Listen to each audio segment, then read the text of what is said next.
Vítejte ve Vernáru. Omluvte špatnou kvalitu obrazu, ale je to poprvé, co jsem natáčel na sněhu a špatně jsem nastavil kameru. Tak a teď k Vernáru. Dobre, poďme na to.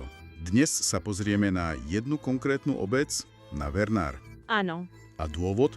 No lebo keď som si pozeral tie podklady, čo máme, oficiálna stránka obce, web lyžiarskeho strediska, nejaké encyklopedické hesla, tak sa mi začal skladať obraz, ktorý je, no, proste oveľa zložitejší, než sa zdá. Presne tak. Vernár je fascinujúci. Ako sa tam dokáže prepliesť geografia, história a kultúra na takom malom kúsku zeme. Legenda praví, že můj strejda, když se tady postavil druhý kostel, tak odvezl zvon z toho prvního kostela do Čech, kde ho nechali přetavit na 2 zvony. Slyšel jsem, že to není možné, že by rozstavili dobrý zvon, ale říkala to má mamka, teta a druhá teta, takže tomu věřím. Je to obec s asi 550 obyvateľmi, zakliesnená medzi 2 národnými parkami. A to je kľúčové. Nízke Tatry a slovenský raj. Už len to samo o sebe, vieš, určuje jeho charakter. Ale to, čo je pod tým, tá jeho duchovná identita, to je ešte zaujímavejšie. Tak poďme na tie základy, nech sa zorientujeme. Okres Poprad, nejakých 18 kilometrov južne od mesta. A vysoko. Nadmorská výška 765 metrov. Sme naozaj v horách. A tu je hneď prvý zaujímavý údaj. Podľa štatistik z konca minulého roka tam žije 547 ľudí. Ale keď sa pozrieme do minulosti, tak ešte v 94. to bolo cez 700. Takže je tam vidieť pokles. Áno, a to je trend, ktorý vidíme, všade na vidieku však. Odliv ľudí, starnutie, to není nič nové. Jasné. Ale tu je to zaujímavé práve preto, že napriek tomu si tá komunita drží, neuveriteľnú vitalitu. A to je tá hlavná otázka, že ako je to možné? Presne. Lebo tie čísla sú zradné.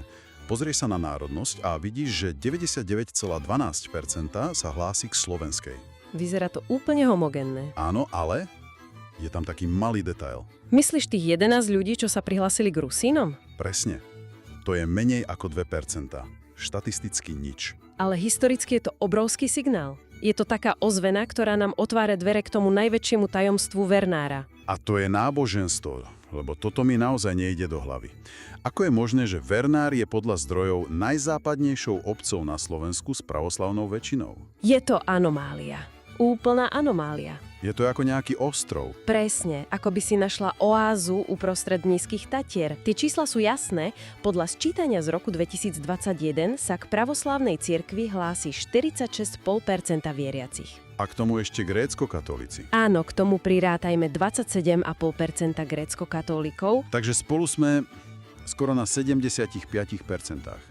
3/4 veriacich patria k cirkvám východného obradu. Presne tak. A v praxi to znamená, že hoci sú to 2 cirkvy, majú spoločnú liturgiu, tradíciu, ikony, všetko s byzantskými koreňami. A to je úplne iné ako zvyšok Slovenska, ktorý je prevažne rímskokatolický. A táto viera nie je len číslo v tabuľke. Je to niečo, čo vidno priamo v obci však.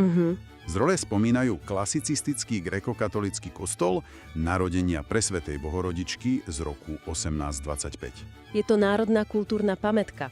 A keďže pravoslávni tvoria väčšinu, logicky tam musí stať aj ich chrám. Presne. Takže máš v jednej malej dedine 2 kostoly, ktoré reprezentujú túto unikátnu duchovnú krajinu.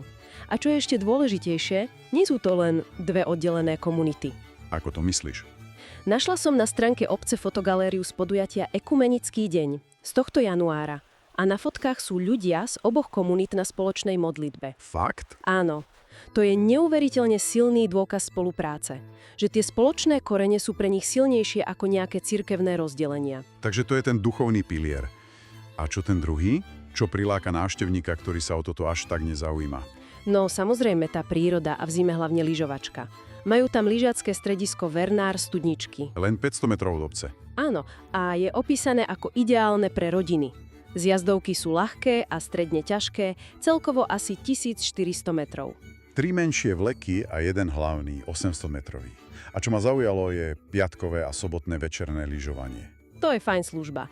Plus bezplatná parkovisko, bufet, požičovňa, proste všetko, čo taká rodina na víkend potrebuje. Ale ruku na srdce, takýchto menších stredísk je na Slovensku viac. To áno. Čo je teda to niečo viac? Pekné dobré ráno, je 7:51, počúvate Hemendex. A prichádza náročné obdobie. Pre nejednu ženu. Hľadajú sa ženy trpiteľky. A mám pocit, že odpoveďou je to, čo sme už načrtli. Tie korene. Presne. A opäť dôkazy sú priamo na ich web stránke. Fotogalérie nie sú len o nejakých oficiálnych udalostiach. Sú plné života. Áno, narazila som tam na galériu 60. výročie založenia FSK Vernár. FSK ako folklórna skupina. 60 rokov. To je viac ako 2 generácie. A k tomu 14. ročník vernárskych folklórnych slávností. Čiže to nie je nejaký jednorázový pokus. Je to zabehnuté podujatie. V galériách je udalosť Kračun na Vernaru. Kračun to je starý výraz pre Vianoce však? Áno, staroslovanský, rusínsky, proste tu vidíme priame prepojenie na tie východné tradície aj v jazyku. Takže to nie je skanzen. Vôbec nie. Tie fotky ukazujú všetky generácie, od detí po seniorov, v krojoch, spievajú, tancujú. Je to niečo, čo tá komunita žije primárne pre seba. A práve v tom je tá autenticita. Takže máme unikátnu vieru, máme silný folklór, lyžiarske stredisko a k tomu históriu. Prvá písomná zmienka už z roku 1295. A ani tá história nie je len v knihách. Našla som tam pozvánku na podujatie, ktoré sa konalo teraz v januári. A to bolo? 79. výročie oslobodenia obce a 42. ročník zimného výstupu na Kolvač. Počkej, 42. ročník? Nad dedinou. To je neskutočne silné púto. To sa nedá kúpiť, to musí vyrazť vnútra. Presne. Dobre, takže obec si ctí minulosť, žije prítomnosťou, ale čo budúcnosť? Zvlášť s tým demografickým poklesom. No zdá sa, že obec nielen spomína, ale aj aktívne plánuje. Áno, spája lyžiarske stredisko, prírodu a tú úplne jedinečnú živú tradíciu do jedného strategického plánu.